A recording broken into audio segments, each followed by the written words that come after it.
Welcome to Littlefield University. Today we are talking about natural light.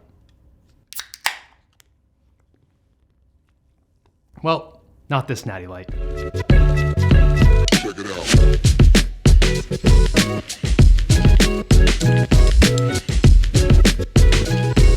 Let's be honest, filming outside is hard. Harsh sunlight can create overexposed images, weird shadows on your subject, and overall can create a distracting image. But it doesn't have to be that way. Today we're going to cover a few techniques that give you the capability to harness the power of the sun for your videos. The first thing to consider is the time of day.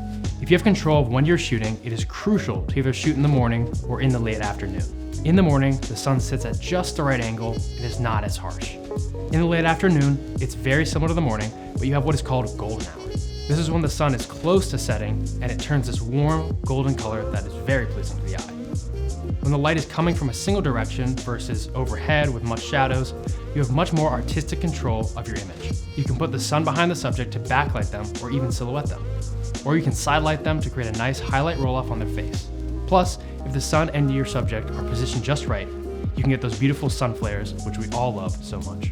Another benefit to shooting in golden hour is that your colors are going to be vibrant and warm, if that's the look you're going for. The light isn't as bright or as harsh, but casts a beautiful warm light on everything, which just looks so nice. The main rule here, if nothing else, is try not to shoot at noon, unless you have shade or diffusion to film under. Here we have our subject at around 8:30 a.m. with no diffusion, noon with no diffusion, and late afternoon with no diffusion. An added benefit to filming in the morning or late afternoon is that your subject will be a lot less squinty, and I'm sure they'll thank you for that. Next, let's talk diffusion. Having some type of diffusion when shooting outside is crucial, whether it's a 5-in-1, 8x8 silk, or even a tree.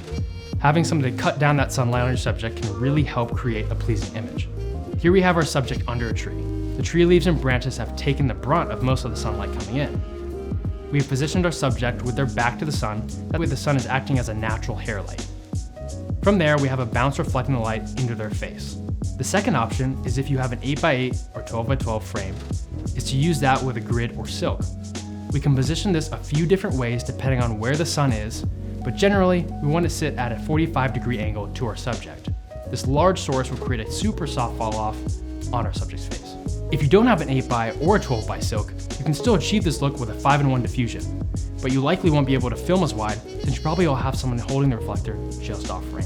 Of course, if your story makes sense to be filmed on a hot midday sun, just go for it. Make sure you're utilizing ND to balance your exposure, but it's okay to lean into the harsh shadows if it makes sense for your story or your artistic vision. You still probably want to try to backlight your character if possible, so you can try to create depth on your subject's face, and so they're not constantly squinting. So there you go, a few tips on how to work with natural light to create beautiful images outside. If you have any other fun tips, let us know in the comments below. If you enjoyed the video, do me a favor and give it a like. Subscribe to the channel, and of course, hit that bell icon for new videos. Thanks for watching, and see you in class.